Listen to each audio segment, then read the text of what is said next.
عبدالعزیز دباغ رحمۃ اللہ تعالی علیہ اپنے مریدوں سے فرمایا کرتے تھے کہ اگر تم پکے نمازی بن جاؤ نا، تہجد گزار ہو جاؤ، تو میرے پاس آنا جانا چھوڑ دینا۔ عرض کی حضور کیوں؟ فرمایا میں تمہارے اور رب رسول کے راستے میں رکاوٹ نہیں بننا چاہتا، اور میرا مقصود ہے تمہیں وہاں تک پہنچانا۔ جب پہنچ گئے تو پھر میری ضرورت ختم ہو گئی۔ ہاں کبھی وسوسہ آئے، شک پیدا ہو، تکلیف ہو تو آنا، ورنہ میں نہیں چاہتا کہ میں رکاوٹ بنا رہوں۔ تم اللہ اللہ کرو، اس مالک کو راضی کرو۔ میرے رسول پاک علیہ وسلم نے فرمایا بندہ اللہ کے سب سے قریب اس وقت ہوتا ہے جب وہ سجدے کی حالت میں ہوتا ہے۔ اللہ کے سب سے قریب ہوتا ہے، وہ بڑا نیڑے ہے رب کے، بڑا قریب ہے، اس لیے کہ وہ حالت سجدہ میں، وہ جب سجدے کرتا ہے نا، اس کی بارگاہ میں جب جھک جاتا ہے۔ آپ ذرا سجدے کی کیفیت دیکھیں نا، زبان بھی یہاں ہے، آنکھ بھی یہاں ہے، کان بھی، عقل بھی ساری، اس نے سارا کچھ رکھ دیا سجدے میں۔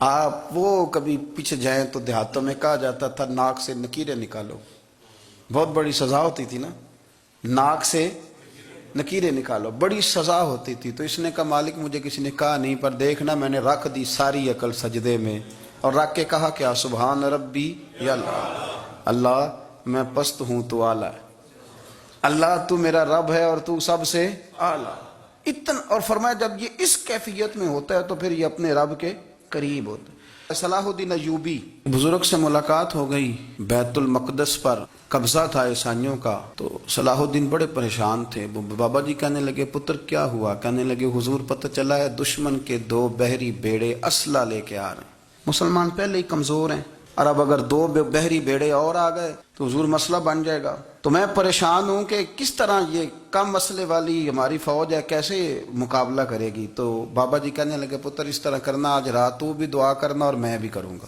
تو بندہ جب دکھی ہوتا ہے تو سجدہ کرتا ہے تو پھر ہی تو مسلح بھیگ جاتا ہے، پھر ہی تو مزہ آتا ہے۔ سکھی بندہ تو کعبے جا کے نہیں روتا، دکھی تھے، تکلیف تھی، تو سر رکھا سجدے میں تو تڑپ گئے۔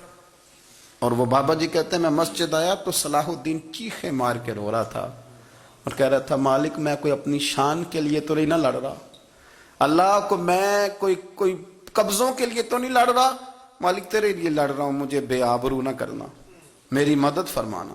کہتے ہیں میں آیا تھا کہ مسجد میں دعا کروں گا، پر صلاح الدین ایوبی کو روتے دیکھا تو میں لوٹ گیا۔ تو سویرے صلاح الدین ملے تو بڑے خوش تھے۔